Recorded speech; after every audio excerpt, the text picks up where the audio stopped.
مرحبا واهلا وسهلا فيكم بحلقه جديده من يومياتنا. على فكره السوريين ما بيهمهم يعرفوا اذا في عنا تسريبات مثل بمصر. المواطن عنا بيعرف كل شيء بده ينحكى، حافظهم يعني. يعيش الحكومه. انا مبسوط من الحكومه والحمد لله. الحمد لله، والاسعار رخيصه قوي قوي قوي. الحمد لله.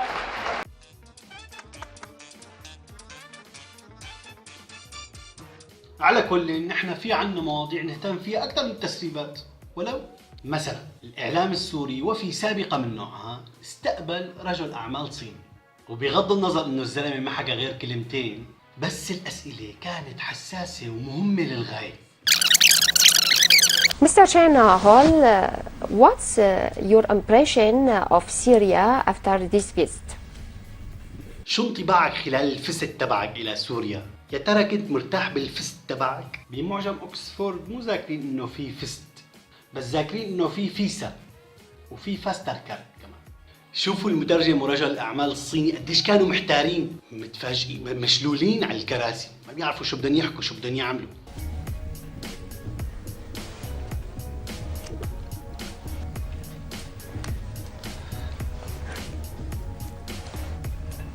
كل التقدم والعلم بالصين فست مو مارقة عليهم. بس حتى هي ما مواضيع مهمة، في مواضيع مهمة وحساسة أكثر. وهلا حنكون مع التغذية ومع الهندباء بالتحديد. الهندباء وفوائدها الصحية، طرق تناول الهندباء. في مواد معينة بنضيفها الهندباء لحتى تزيد فعاليتها. مثلا الهندبة هي من أنواع الورقيات يلي بتنمو على مي نظيفة فقط، أم ممكن يعني أي نوع من أنواع المياه حتى لو كانت ملوثة ممكن تطلع بتربة الهندبة. اليوم لازم نركز أكثر على فوائد الهندبة. صار لنا زمان ما عطينا الهندبة حقها بالإعلام، أوقات زراعتها، حجمها. الهندبة بتراثنا السوري، طريقة طبخها مع باقي الحشائش والأعشاب، وخصوصا إنه الأكل بسوريا رخيص. والمواطن السوري إذا بده يفطر مثلا فتة أو تسقية، شو بدها تكلفه؟ ما بتكلفه شيء، ولا معقولة بتكلفه؟ شو اللي عم تحضرها؟ نفتة بسمنة. قد ايه مثلا هي الزبدية الصاب؟ الزبدية 350. العائلة اليوم هلا ما بتكفي هيك زبدية، بدهم يعني ب1000 ليرة مثلا. بدهم 1500 ليرة.